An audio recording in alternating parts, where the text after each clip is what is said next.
യാക്കോബ് അപ്പോസ്തലൻ ആ ലേഖനത്തിൽ നമുക്ക് നോക്കുമ്പോൾ അദ്ദേഹം ഒരു പ്രാർത്ഥനാ മനുഷ്യനാണ്.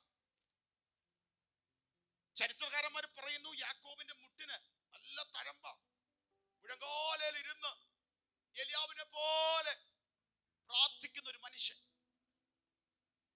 തന്റെ ലേഖനത്തിൽ ദൈവാത്മാവിൽ ഇന്നു പകലും നമ്മളോട് സംസാരിക്കാൻ അതിന്റെ 5-ാം അധ്യായത്തിൽ ഇങ്ങനെ എഴുതിയിട്ടുണ്ട്: സഹിഷ്ണുത കാണിക്കുന്നവരെ അനുഗ്രഹീതർ, ഭാഗ്യവാന്മാരെന്ന് നമ്മൾ പറയുന്നില്ലയോ? ചില വിഷയത്തിൽ സഹിഷ്ണുതയോടെ കാത്തിരിക്കുന്നവരെ ബൈബിൾ പറയുന്നു അനുഗ്രഹിക്കപ്പെട്ടവൻ. വിടുതൽ കണ്ടില്ലേലും കാത്തിരിക്കുന്നവനെ എന്താ പറയുന്നേ? അനുഗ്രഹിക്കപ്പെട്ടവൻ. എന്നിട്ട് പറയാണ്, യോബിന്റെ സഹിഷ്ണുത നിങ്ങൾ കേട്ടും ദൈവം അവന് വരുത്തിയ അവസാനം നിങ്ങൾ കണ്ടല്ലോ. പഴയ നിയമത്തിൽ നിന്നും ഒരു ഉദാഹരണം പറയുകയാണ്. യോബിന്റെ സഹിഷ്ണുത കണ്ടല്ലോ. കാരണം യോബിന്റെ ജീവിതത്തിൽ ഭയങ്കര പ്രശ്നം വന്നു.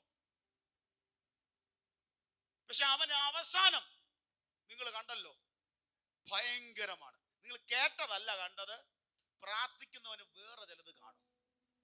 ഇന്ന് പകലൊരു ദൂത് പറയാ, ഇതുവരെ കണ്ടതും കേട്ടതും അല്ല കാണാൻ പോകുന്നത്. പ്രാർത്ഥിക്കുന്നതിനോട് ദൂത് പറയാ, ഇതുവരെ കേട്ടതല്ല കാണാൻ പോകുന്നത്. മനസ്സിലായില്ല? ഒന്നുകൂടെ ദൂത് പറയാം. ഇപ്പൊ നിങ്ങളുടെ കുടുംബത്തെ കുറിച്ച്, നമ്മളെ കുറിച്ചൊക്കെ വെളി പറഞ്ഞു കേൾക്കുന്നു, നമ്മൾ കേൾക്കുന്നു. അതിൽ ഒന്ന് പോട്ടെ, നമ്മുടെ മനസ്സ് നമ്മളോട് പറയുന്നത് നിങ്ങൾ കേൾക്കാറില്ലേ? അതല്ല ഇനി കാണാൻ പോകുന്നത്. നീ ദൈവം വരുത്തുന്നത് കാണാൻ പോവാ. ആ ദൂത് ഒന്നുകൂടെ ശ്രദ്ധിച്ചോണം. യോബിന്റെ സഹിഷ്ണുത നിങ്ങൾ കേട്ടും കർത്താവ് വരുത്തിയ അവസാനം കണ്ടുമിരിക്കുന്നുവല്ലോ. കർത്താവ് മഹാകരുണയും മനസ്സലിവും ഉള്ളവനല്ലോ. ഹല്ലേലൂയ. ചിലതിന് ദൈവം ഒരു അവസാനം വരുത്താൻ പോവുക. നീ കണ്ടതും കേട്ടതും അല്ല, അതിനപ്പുറം ദൈവപ്രവൃത്തിയുടെ മഹത്വമേറിയത് നീ കാണാൻ പോവുകയാണ്. അതുകൊണ്ടാണ് കർത്താവ് പറഞ്ഞത്, മടുത്തു പോകാതെ പ്രാർത്ഥിപ്പിൻ, പ്രാർത്ഥനയ്ക്ക് ശക്തിയുണ്ട്. എന്നിട്ട് യാക്കോബ് അപ്പോസ്തലൻ പറയാണ്, നിങ്ങളിൽ കഷ്ടം അനുഭവിക്കുന്നവൻ പ്രാർത്ഥിക്കട്ടെ, സുഖം അനുഭവിക്കുന്നവൻ പാടിക്കോ. കഷ്ടം അനുഭവിക്കുന്നവൻ എന്ത് ചെയ്യണം? പ്രാർത്ഥിക്കട്ടെ. നീതിമാന്റെ വിശ്വാസത്തോടുകൂടിയ പ്രാർത്ഥന ദീനക്കാരനെ എഴുന്നേൽപ്പിക്കും. എന്നിട്ട് പറയാണ് 5:16, നീതിമാന്റെ ശ്രദ്ധയേറിയ പ്രാർത്ഥന വളരെ ഫലിക്കുന്നു. അവരൊക്കെ പറ, നീതിമാന്റെ ശ്രദ്ധയേറിയ പ്രാർത്ഥന വളരെ ഫലിക്കുന്നു. ഇംഗ്ലീഷിന്റെ മലയാളം ഇങ്ങനെയാണ്: നീതിമാന്റെ പ്രാർത്ഥന വളരെ ശക്തവും ഫലപ്രദവുമാണ്, എഫക്റ്റീവാണ്, ഫ്രൂട്ട്ഫുൾ ആണ്, പവർഫുൾ ആണ്. പ്രാർത്ഥന ഫലിക്കും. യോബിന്റെ ജീവിതത്തിന്റെ അകത്ത് സംഭവിച്ചതും നാട്ടുകാർ കണ്ടതും കേട്ടതും കൂട്ടുകാർ കളിയാക്കിയതൊന്നും അല്ല അവസാനം കണ്ടത്. അവന്റെ അവസാനം കണ്ടത് എന്താണെന്നറിയാമോ? ദൈവം വരുത്തിയ വിടുതലാണ്. ഈ 2024 ആദ്യ മാസത്തിൽ നിന്നുകൊണ്ട് ദൈവമഹത്വം വെളിപ്പെടുന്ന ഈ വർഷത്തിൽ ദൈവ കുഞ്ഞുങ്ങളോടൊരു ദൂത് പറയുന്നു: ഇതുവരെ കണ്ടതും കേട്ടതും പറഞ്ഞതും പരാജയമല്ല. ദൈവം വരുത്താൻ പോകുന്ന മഹത്വമേറിയ ഒരവസാനം നിനക്ക് വേണ്ടി വെയിറ്റ് ചെയ്യുന്നുണ്ട്.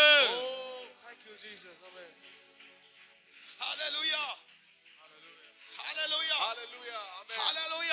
നിങ്ങളുടെ അകത്തോട്ട് ഇടിച്ചൊന്ന് കേറട്ടെ. ഹല്ലേലൂയ. ഒരു ടാപ്പ് തുറന്ന് അകത്തോട്ട്, ഒരു ഡാം തുറക്കുമ്പോൾ വെള്ളം ശക്തിയായിട്ട് അടിച്ച് പുറത്തു വരുന്ന പോലെ ഈ വചനം നിങ്ങളുടെ അകത്തോട്ട് കയറിയാൽ നിങ്ങളൊന്ന് വിശ്വസിക്കും. യോബിന്റെ അവസ്ഥ എന്താ? തലമുറ നഷ്ടപ്പെട്ടു, സമ്പത്ത് നഷ്ടപ്പെട്ടു, ആരോഗ്യം നഷ്ടപ്പെട്ടു, ഭാര്യ ഉപേക്ഷിച്ചു, കൂട്ടുകാർ കുറ്റം പറയോ. ഇതുപോലൊരു മനുഷ്യൻ ഈ ഉലകത്തിൽ എന്തിനാ ജീവിക്കുന്നേ? എല്ലാം തള്ളപ്പെട്ട ഒറ്റപ്പെട്ട മനുഷ്യൻ. പക്ഷെ ഒന്ന് മാത്രം മുറുകെ പിടിച്ച്, വിശ്വാസം. വിശ്വാസം. മടുത്തു പോകാതെ പ്രാർത്ഥിച്ചു.